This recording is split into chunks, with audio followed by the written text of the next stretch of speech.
किसी भी काम की शुरुआत में अगर हम उससे जुड़ी सभी जरूरी बातें समझ लेते हैं तो हमें सफलता मिलने की संभावनाएं काफ़ी बढ़ जाती हैं। नमस्कार दोस्तों, मैं प्रकाश। दोस्तों, आइए एक नई कहानी के साथ अपने वीडियो की शुरुआत करते हैं। दोस्तों, पुराने समय में एक व्यक्ति अपने गांव के लोगों के छोटे छोटे काम करके किसी तरह खाने की व्यवस्था करता था। उसके परिवार में कोई नहीं था, वह बिल्कुल अकेला था। एक दिन गरीबी से तंग आकर उसने सोचा कि क्यों न मैं बड़े नगर में जाऊं, वहां पर ज्यादा काम मिलेगा और ज्यादा धन भी कमाने के अवसर मिल सकते हैं। अगले दिन वह व्यक्ति गांव के करीब स्थित बड़े नगर पहुंच गया। गांव से निकलने के बाद जब वह नगर में पहुंचा तब तक उसने कुछ नहीं खाया था। भूख की वजह से उसकी हालत खराब हो रही थी। उसने वहां के लोगों से खाने देने के लिए प्रार्थना की, लेकिन किसी ने उसकी मदद नहीं की। भूख से बेहाल होकर वह रास्ते में ही बैठ गया। तभी एक सेठ की नजर उस व्यक्ति पर पड़ी तो उसने उसे बुलाया। भूखे व्यक्ति पर उसे दया आ गई और उसने खाना दिया। खाना खाने के बाद गरीब व्यक्ति ने सेठ से कहा कि आप कृपया मुझे कोई काम दे दें, मैं कड़ी मेहनत करूंगा और आपको शिकायत का कोई मौका नहीं मिलेगा।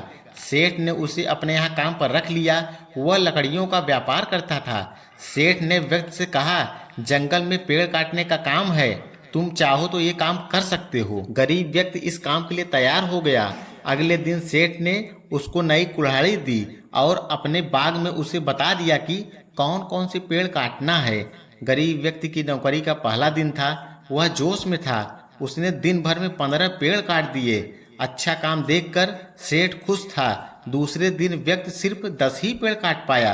तीसरे दिन उसने और ज्यादा मेहनत की, लेकिन उस दिन वह सिर्फ 5 ही पेड़ काट सका। ये देखकर वह निराश हो गया। सेठ समझ गया कि लड़का अपने प्रदर्शन से दुखी है। उसने कहा कि तुम रोज सुबह पेड़ काटने से पहले कुल्हाड़ी की धार तेज करते हो या नहीं? व्यक्ति ने कहा कि नहीं, मैं तो धार तेज नहीं की। सेठ ने बोला कि इसी वजह से तुम कम पेड़ काट पा रहे हो। अगर कुल्हाड़ी में धार ही नहीं होगी तो तुम्हारी पूरी मेहनत बेकार हो जाएगी और तुम अच्छा काम नहीं कर पाओगे। उस गरीब व्यक्ति को अपनी गलती समझ में आ गई। उसे इस बात का ज्ञान ही नहीं था कि कुल्हाड़ी की धार रोज तेज करनी चाहिए। अगले दिन उसका प्रदर्शन सुधर गया और वह ज्यादा पेड़ काटने लगा। एक बार फिर वही बात कहना चाहता हूँ, अगर हम किसी काम में सफल होना चाहते हैं तो शुरुआत में ही हमें उस काम से जुड़ी सभी जरूरी बातें समझ लेनी चाहिए, तभी हम उस काम में सफल हो सकते हैं। तो गाइस, इस वीडियो में बस इतना ही। मिलते हैं जल्द किसी नेक्स्ट वीडियो में। तब तक के लिए जय हिंद, जय भारत।